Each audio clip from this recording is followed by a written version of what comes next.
All right, without further ado, let's set the ball rolling on the program this morning as we invite to join us on the program Dr. Aliyu Ilias to lend his thoughts to the issues in the news.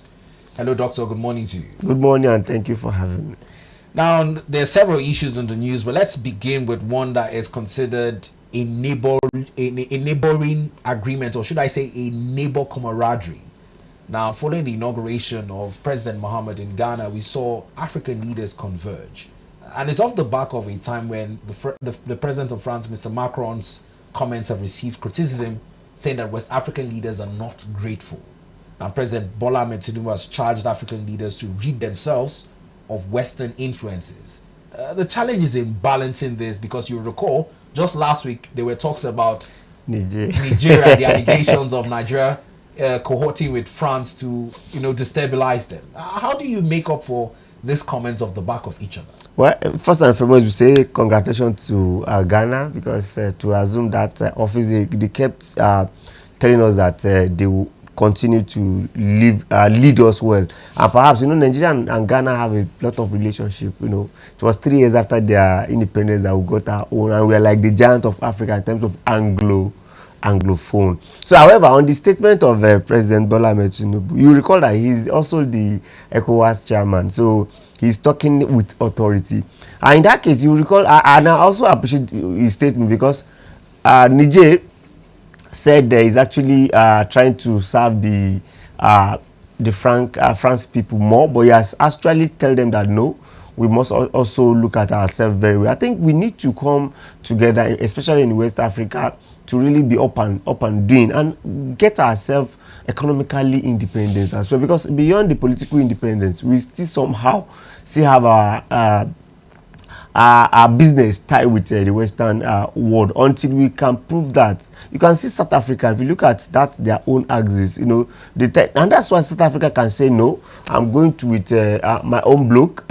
I don't necessarily mind if UN say no to no or yes to it, and they come together with Russia, China, and they have their own bloc and they can actually do business together. I hope West Africa can be on our own like that someday. Now, how important is it at this point in time for this comment to be reiterated at such a gathering, in spite of the challenges that we faced within our neighbors? Between Nigeria and Ghana, despite our rivalry on who has the better jollof rice, we seem to have a better cohesion. Right. When you look at it from the other way, Nigeria, this comment has more or less sparked reasons for those in the border communities to be worried on their safety, particularly on that angle of our neighborhood. Well, let's look at it from Ghana perspective before Niger. If you look at Ghana, there was a time Ghana, when you look at shoe shiner, I call them shoe shiner, you see Ghanaians doing it. When you talk about Ghana was good, but it shows that every country can actually rebuild. So look at what they do now, that even now, Ghana seems to be better than a country called Nigeria. So now, talking about Niger, I think, Niger, I can tell you that I think we have much more even relationship with Niger compared to Ghana, because I don't think we share boundary with Ghana. But Niger, we actually share boundary. In fact, there is marriage, between we call it, Shua people with the Borno people, and we have a lot of relationships. So I think we need to work on, because being the leader, when you have issue with people under you, sometimes you need to find a way. And they are even part of Nigeria before. If you look at the history, it's before they get their own independence. So I think we need to find a way. And I must also tell you that we can even absorb Niger if there's anything. So we must find a way to actually manage them. You know how military government used to be. The military head of Niger is trying to show their own power as well. I think that's also what it's trying to do. But I think Nigeria needs to do more to manage that relationship. In fact, and the onus is on Mr. President, because I must tell you that we are quick in some action during the when the military just took over. We have to seize the power, do a lot of things. And I can tell you that maybe it's because of a regional inexperience of Mr. President. They just gave him was it a week after he became president, he became the regional chairman. I think that's another thing that actually affects. So I think he should be the one to continue because of what he said in Ghana. Now I'm sure even the Nigerians, they will know that it's as if it's not what they're actually looking at that the president is looking. He also commended the election that brought back President Mahama 8 years after he had stepped down, and some of the reforms that he had promised to revitalize Ghana's economy and also bring down inflation, which is more similar to the promises that President Bola Ahmed Tinubu made in his New Year's message as well to Nigerians. How key is it to have such electoral processes where we see past presidents coming back into office with a pledge to revitalize the economy? Right, I think we have little difference, because I recall I listened to Ghana National Assembly, whereby they are giving valedictory session or something for the outgoing president, and they have to say to his face that you have actually failed us in terms of the economy, and the major reason why it was why his party did not succeed, let me say that, or his own preferred candidate did not succeed, is because of the economy. So this man is actually coming to actually help the economy, but he must also go beyond the rhetorics, because if you look at the indices in Ghana, I think their inflation is even worse than the Nigerian own. So he needs to really do more, and just like Mr. President as well, according to our president now, he's still on reform. So we pray Ghana will also go embark on a reform, but reform with negative externality is the problem. Reform must start and have a human face, so that at least Nigerians can actually breathe, not that you take the reform at once. But it's a good one that our president is seeing what is happening, and he must also build on the economy. 2027 is around the corner. I think by next year now, everybody will be looking at that. So he must make sure that the economy get better, as he said. Now, lastly, it's still the comments on this anti-jihadist statement made by President Macron. I don't know what type of gratitude he probably was expecting from West African leaders, but having seen countries like Mali, Burkina Faso sever their ties with their French colonial masters, is there any more gratitude that such West African countries or even the African bloc owes France for its role in the anti-jihadist war? I don't expect less from President Macron, and simply because when you have somebody under you and you are milking the person now said no. At this point in time, I want to have my own way of doing things. I think that's the pains as well, because you recall that most of the raw material in these countries are being exported to France, and those people now are now thinking of other way of doing their business. And you also look at the francophone style of colonialism, and even after the colonial era, you see the anglophone seem to leave you to flourish on your own, if at all they find a way of still holding you economically. But in terms of France, there is a way they still hold you. Your president will still be answerable to them in the assembly and whatever. You can see what is happening in Cameroon, Paul Biya and others. So if you look at that, I think they still want to have their power, but I think it's whittling down gradually. So that's why Macron is saying that they are angry. Perhaps Macron think he has been bringing things for these people, so they should have been appreciative, but life has gone beyond that. We are in a global world now that they can also assess some things on their own. I think that's what is happening. Well, in moving away from this main topic of discussion, in which over 20 presidents and head of states were present at the Independence Square in Ghana for the inauguration of President John Dramani Mahama yesterday, in which President Bola Ahmed Tinubu has now charged African leaders in what he calls a purge in regards to the Western influences that continue to rock the continent. Off the back of French President Emmanuel Macron's anti-jihadist statement, in which he says that West African countries need to be more grateful for France's intervention. Now, moving away from that issue and bringing it back to a foremost national issue on the dailies this morning, in which there's been a clash of words between the ex-Vice President Alhaji Abubakar and the national publicity scribe of the APC, Felix Morka, following his appearance on TV, in which he said that the Labour Party's presidential candidate Peter Obi has crossed the line in his message to President Bola Ahmed Tinubu, and he said that Mr. Peter Obi should expect whatever comes to him. Now, that statement has been taken by Mr. Peter Obi as a threat to life, I don't know, coming from a national publicity secretary, the statements you can expect whatever would come to you. Do you think that it has grave connotations, much like the Labour Party presidential candidate is crying out this morning? Well, for me, I think the Labour Party presidential candidate is magnifying the statement beyond the context. I think, well, it's normal. I think it started from Obi, where he made have a press conference, I think, where he tried to, weigh things and bring his own opinion, which is actually accepted. And you don't expect the APC not to actually give you a response. So in that response, you are not thinking, that's how we actually do in Africa. When you are in power, people try to really tell the world that you are actually having negative, maybe negative optics, so to say, in this case. But for me, I think it's normal for them to respond to him.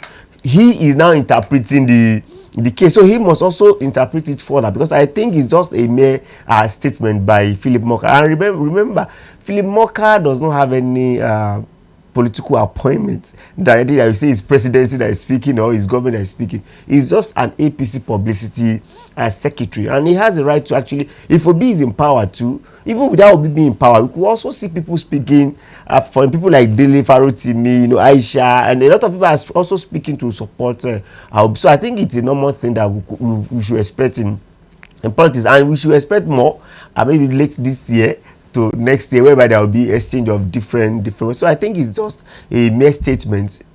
Presidential candidate of Labour Party should not magnify it beyond. Now let's look at some of the points that Mr. Peter Obi raised, which many say might have been the issues that have poked on the nerves of the APC. He talked about the days that President Bola Ahmed Tinubu has spent in office.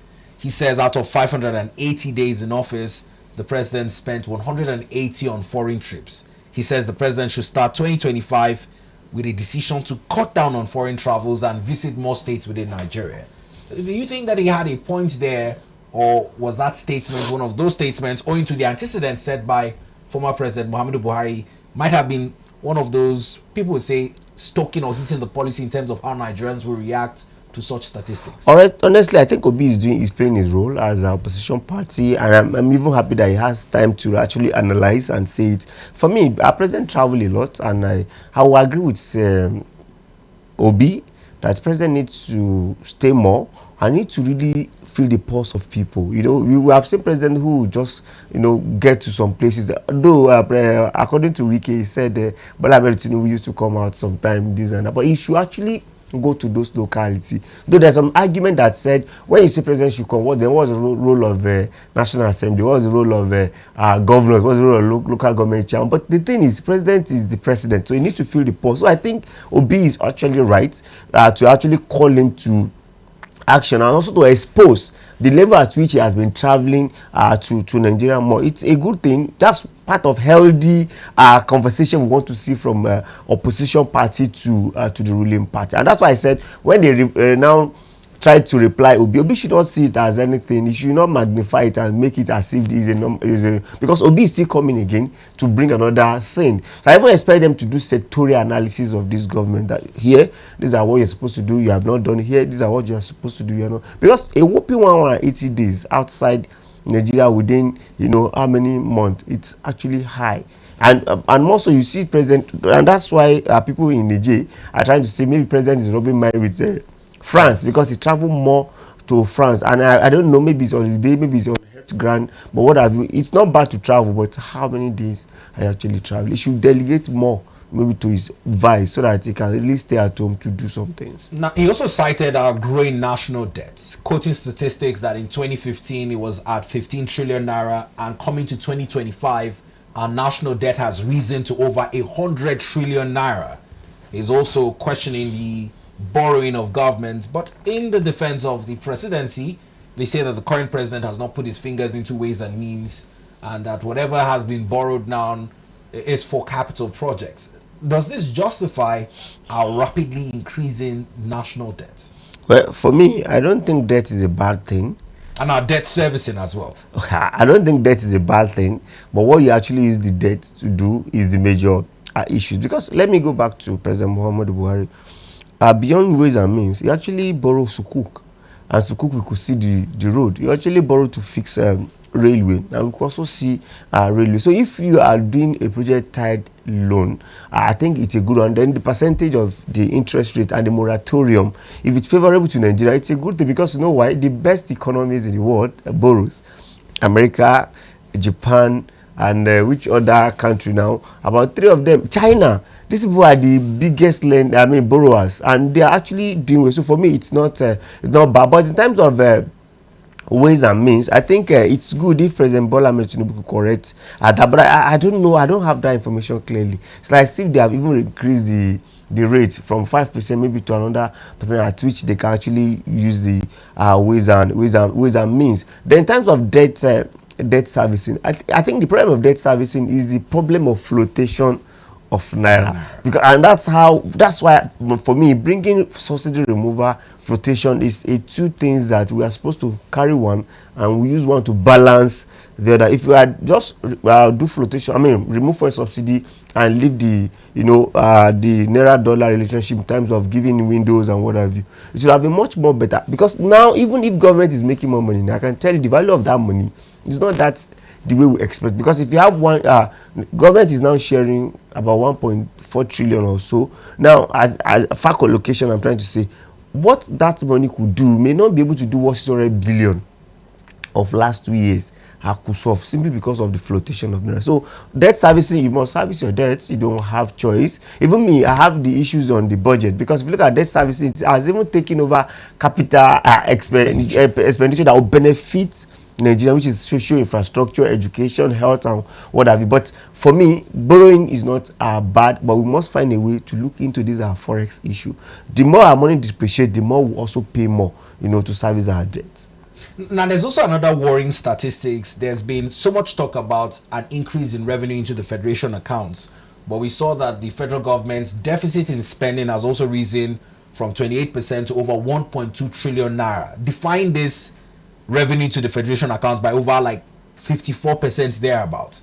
I don't know, you're the economist doing the maths.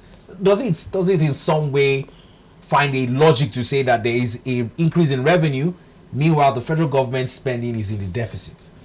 Well, no revenue sometimes is a planned income, and why expenditure is also a planned expenditure. So sometimes the revenue you are getting must have plans on where it will go. Then the way you are looking at revenue sometimes is not the way it actually gets spent. Because when you hope, you can see that as at December, government still went borrowing, to service the budget of 2024. Though most of us said no, why not bring it down to 2025? And as it is now, the 2025 budget has not even moved again. Government has to go to ways and means. I don't know where else they will go to actually get money to actually be expending before that period. So sometimes the revenue might not be coming the way you expect. But I can tell you that this present government have much more revenue, and they continue to open doors. You could see custom declare more, that they actually make they even break the limits. They move ahead, and FIRS is also doing fine. I think the revenue is coming more, and with the fact that first subsidy has been removed, there is no window for for forex. You don't have special access to any special amount, special rates so far. So I think it's not bad. That's how it will happen. Some will be deficit, some will be much more. Now, the other challenge now, especially with the comments made by the ex-Vice President Atiku Abubakar, is finding the room, either as an opposition, a patriotic Nigerian, to have these conversations, talking about the issues and the state of the economy. Mr. Peter Obi's statement came out as largely saying President Tinubu's policies are not working. Much like you said, flotation and removal of subsidies should not have come at the same time. He said it is worsening Nigeria's condition. Now, the ex-VP is of the opinion that even if you make blatant statements like that, you should have a space to express yourself without being seen to threaten the renewed hope agenda. Now, people are weighing it in from the angle of the president being part of protests in his Occupy Nigeria days, and now the ex-vice president is saying this is an undemocratic way of approaching comments made by Nigeria. Does he have a point, or could the APC make more room for Nigerians to constructively criticize the performance of President Bola Ahmed Tinubu? Right. I think the approach of APC, honestly, it's very, very wrong, because I recall that during PDP era, Lai Mohammed and his team will always come up every time and say, in fact, it's more of propaganda then. So they should also give room for people to, because every country that stifled people, opposition, or the media, you see what happened to the media last year too, early last year too. So I think APC should have that power, that ability to absorb some critique, as it were. Let's not even call it criticism, because it could be critique, and critique could be negative or positive. So I think they should have that room to actually accommodate people, because if you say people should not comment, even you might not even get the right thing, you could feel relaxed when people are not actually. And I want Atiku and Obi to do more in terms of fact findings. As Obi bring it fact findings about how many days you have traveled, how many days you stay, it's open much more conversation. So I think Atiku need to do more. They need to get expert economists that will analyze a better alternative. When you keep saying this is the I thought that's what that's what actually APC did that time. They always bring a better, and that's why they embark on Occupy Nigeria, and that's why they discourage, would I say discourage or force Jonathan not to do fuel subsidy removal, because everybody hit the streets. They said it's a bad thing to do, but now it's even the worst, and it's adopted, and Nigerians still need to talk no matter what. So I think if media, the opposition, and ordinary Nigerian cannot have a say, it's a problem. Now, on the part of the APC, they are also suggesting that the leadership of President Bola Ahmed Tinubu is not getting as much credit as he deserves, citing the coming on board of the Warri and Port Harcourt refineries. They're saying that it would only have taken a President Bola Ahmed Tinubu to take that decision of removing subsidy and encouraging the refineries to come back on board. Do you think that there is such a case as not giving him the much deserved applause? Because he kept on saying that he knew the job on ground and he's happy that he got this job. Right. I think I'm part of people who praise Bola Ahmed Tinubu when the refinery came, especially the New Year gift, where the Warri refinery actually start working. I think we are doing our part to say, well done, Mr.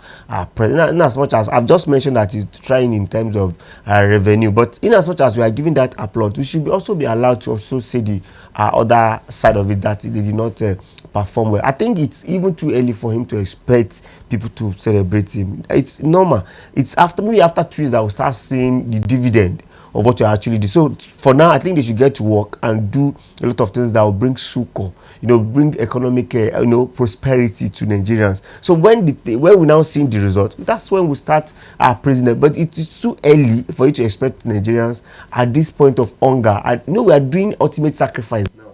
And I think it's not only the poor, even the rich are also doing a serious sacrifice. The issue of tax reform, you could see most of us came out and said, well, it is a good policy, a good reform to come, because for this Fourth Republic, aside from PIA, this should be another major reform that we are seeing this Fourth Republic, and it's a good one, and we are celebrating them.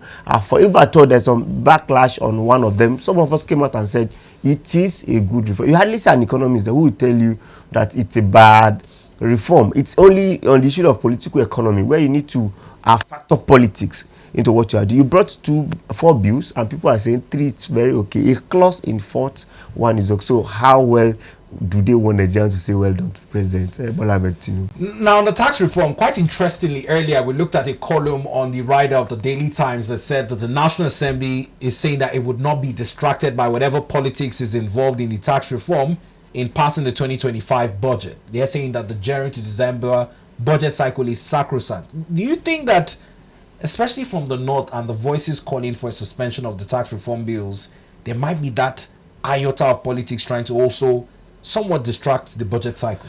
I do not like sectionalizing these issues, because some of us, many people will come out and said it's north that is against you. It's not correct if you ask me, because I recall after the agitation may start from the north. I recall that during the NEC meeting, it was a governor for your state, Sheyi Makinde, who came out and said it's not favorable. And what the North is actually fighting for is not for only the North. There are some states, even in the southeast, in the southwest, that will also perhaps it's not bad to bring an opinion.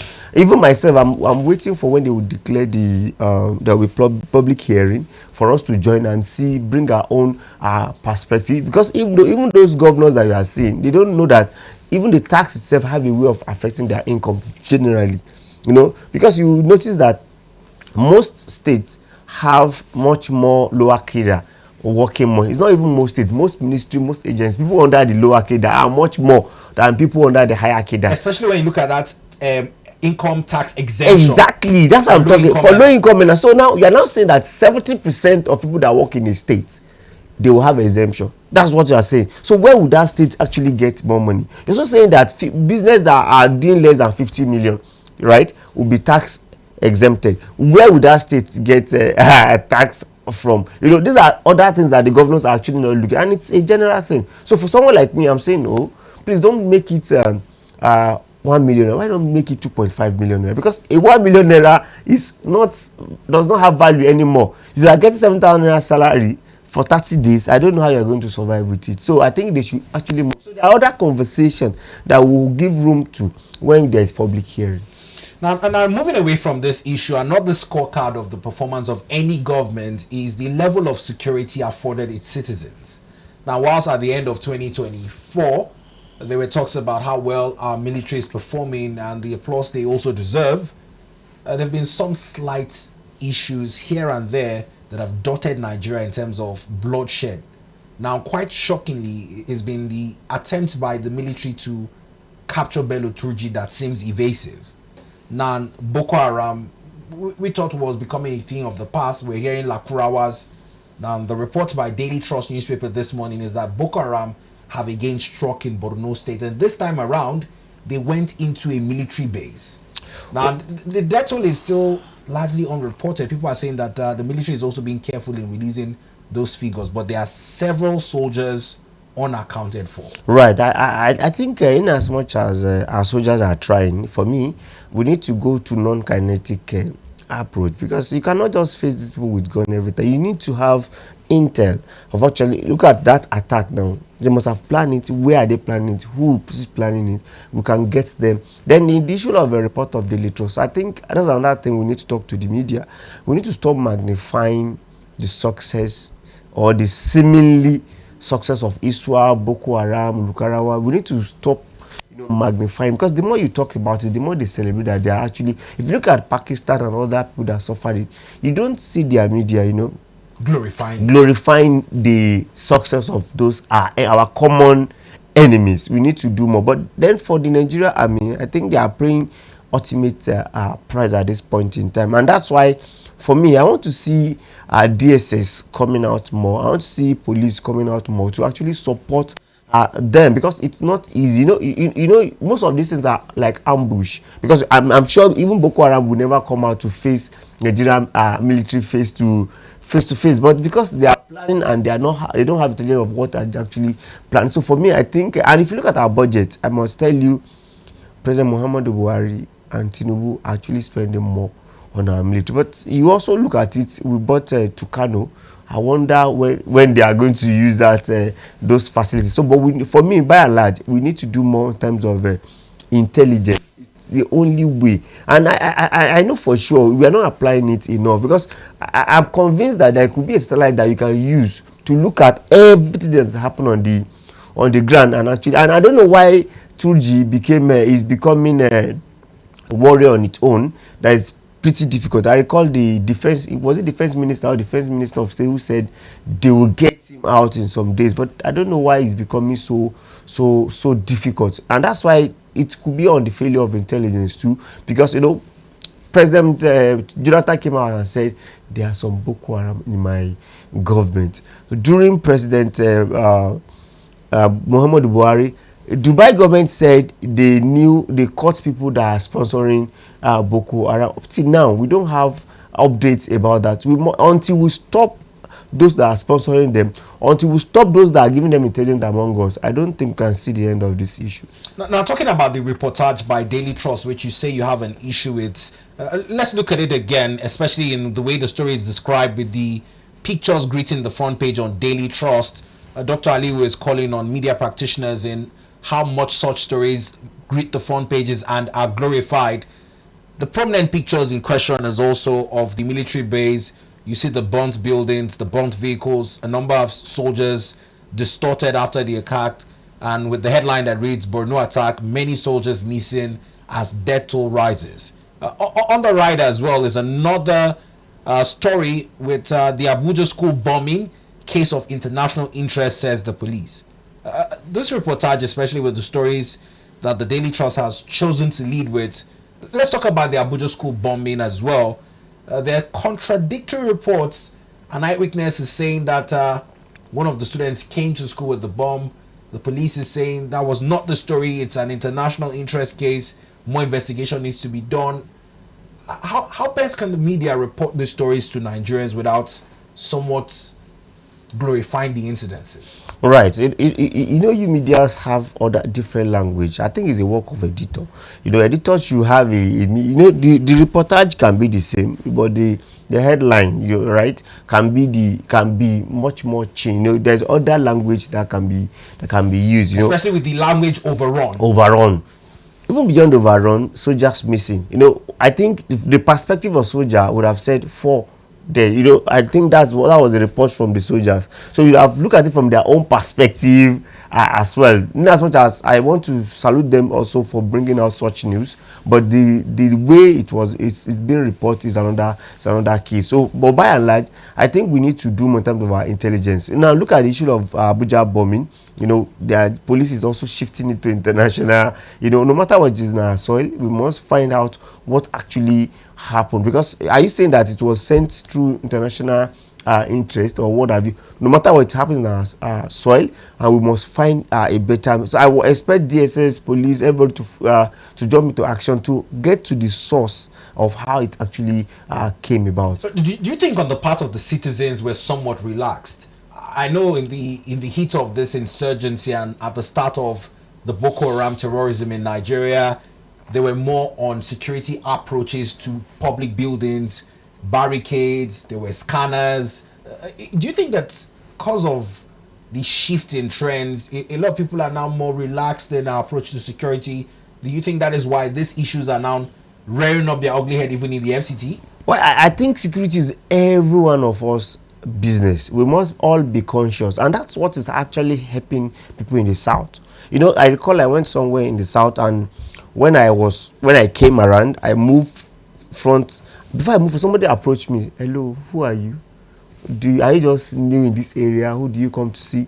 Such question is a signal. I have to explain myself that I'm so person, younger sister. I have to come to here to greet her, and you know, and it's okay. But if we all allow people, you know, from different areas to come into our environment and do what they have to do, that means we are exposed ourselves to. Perhaps there's nothing bad if you can even raise alarm that there's this person around in this uncompleted building. You know, we have to start being conscious, because all these people also operate where people are.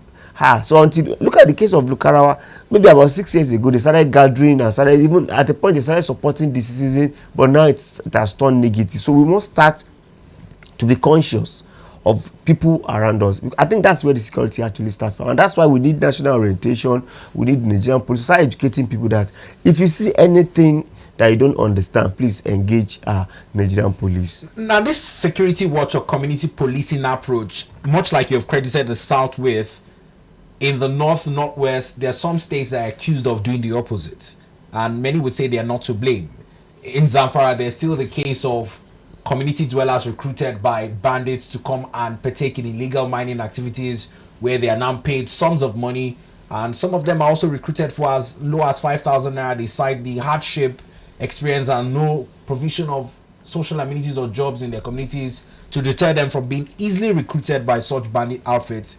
How do we balance these conversations with the charge on the government in terms of providing for its citizens? I think porosity and poverty are two problems, because when people are busy, because yesterday I was discussing with someone, I saw scavengers, you know, they are scavenging, picking. So I was now telling the person with me that imagine there's an industry that will pay this boy 5,000 naira a day, and before you know, in 5-10 years, you will know how to operate a particular machine. He will not come and trade off his life in this particular endeavors that he embarked on. So I think poverty adds to our problem. Then the porosity of our borders, because if you look at the northern part, you see that people come that you hardly even know their identity. Because I recall that even these people that do petty thing, when you even speak outside to them, the way they respond, that this one is definitely not a Nigerian. So until we find a way, to actually identify people that are not Nigerians, before we can actually bring that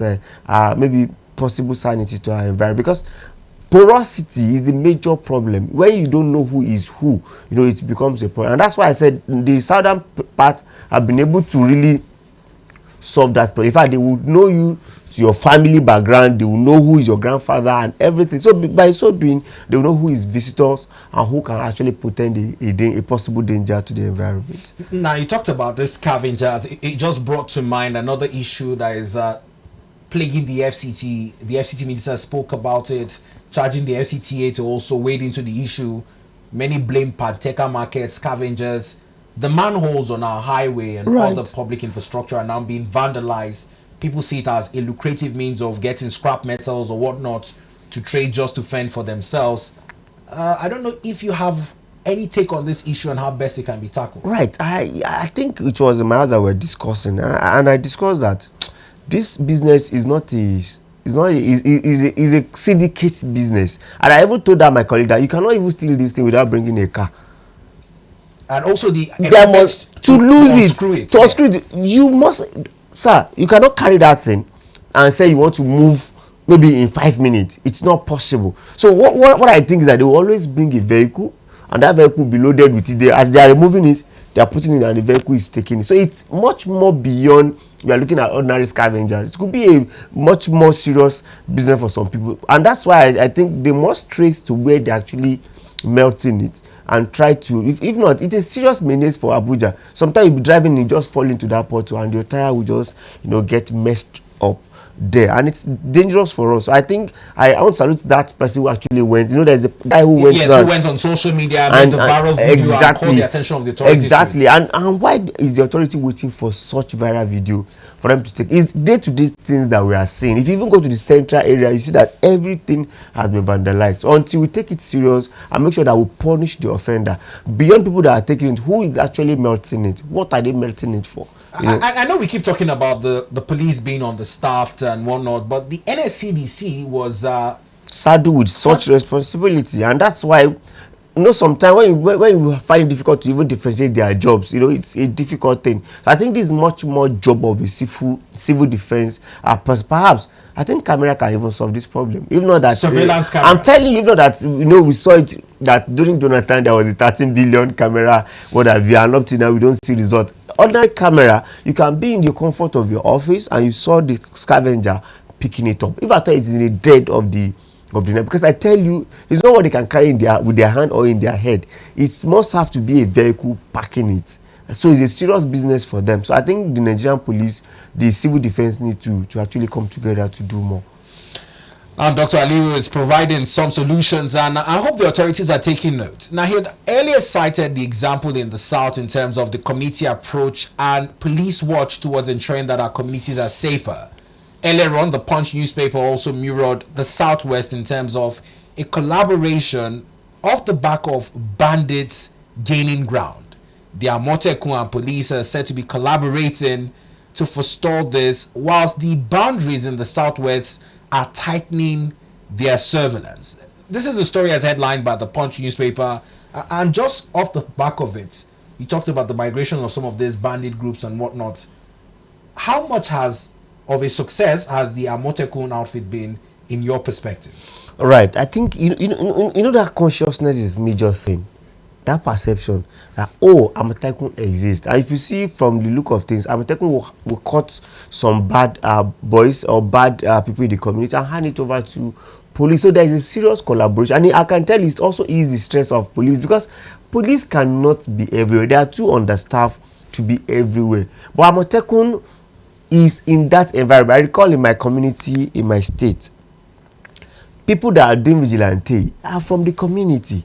So once you are coming in, they know who is actually who, and they know the potential bad boys even in that environment. And that's why we are talking about state police, because if you have that direct intervention, before you now go and call Nigerian police before they will arrive, a lot of them would have happened. But if you have the Amotekun vigilante, addressing issue, and they are also in communication with the police, and police actually have a trust, and that's why we even want Nigerian police to train these people to an extent so that they can even develop intelligence for me. I think Amotekun is actually working for people in the southwest. Now, and that story was central on the Punch newspaper, but just another story that also was highlighted on a couple of newspapers earlier this morning is the challenge. The Nigerian Customs Service, a report saying that there were just about 3,927 job slots, but the number of applications that they got, close to 500,000. Still talking boundaries and the need to tighten our border controls. The Nigerian Customs, with just those few job slots available, but the number of applications that filed in, is there a way beyond the customs in terms of recruitment into some of these key security outfits on how more Nigerians can be a part of the security? Would it be the answer? Would it be state police in some way? Or if you have over 500,000 Nigerians who I believe are eligible applying for these job slots, how do we absorb these numbers? I even like the statement that they are eligible, because they are eligible, but the space available for them is very, very so, and that speaks to the level of unemployment. I wonder where the statistics of NBS came that period that they said we are gaining much more in terms of employment. So for me, I think it is expected. And I also readily recall what happens in National Stadium. Recall the stampede that happened that time when people actually went for screening. So I think it is expected, and now politicians have swung to action, because I read it on one particular platform where somebody is trying to say he will help some people, and it's politicians. So I think we must do it on a merit. That's number one, because people who are actually doing some job is because there is no job. Anyone that is available, everybody wants to become, and that's why the screening must be thorough and the right people must be, because if you don't get the right people, you get politicians bringing who they actually want, who are not well because we recall there's some recruitment that people that actually got the job were not people that actually go for the training. I don't know if you have actually saw it. So we must make sure that we get the right people. But in terms of numbers, I wish they can employ more people, because the more you employ more manpower, the more you solve a problem, right? And the more you even reduce unemployment in it. So I think they should do more to employ more. But I don't see how these numbers, even 5% of them can be employed. And I'm talking numbers away from this issue. You mentioned the NBS. I just want to ask, because there have been speculations, whilst there has not been an official statement from the verified handle on X of the NBS, 21 days ago, there were speculations that the website might have been hacked. And there's now a delay in posting the inflation data that many would use to assess the prices of commodities going into the first quarter of the year. On the NBS, the NBS starting from last year, people questioned their data. Now their website attacked.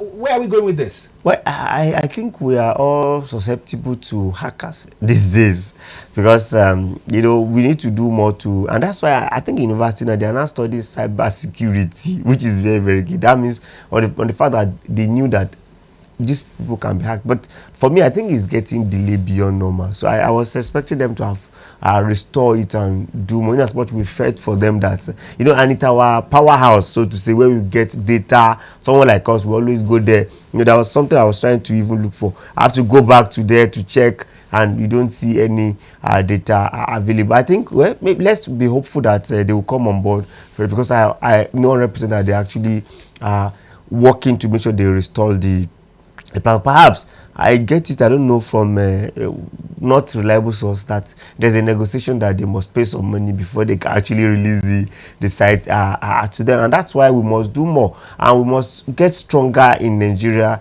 especially, we have is it NITDA, which one is part of them is actually with response. We need to do more to make sure that we secure, and for them to be able to hack that level of I think all other sites need to prepare more, so that they will not fall into such a problem as well.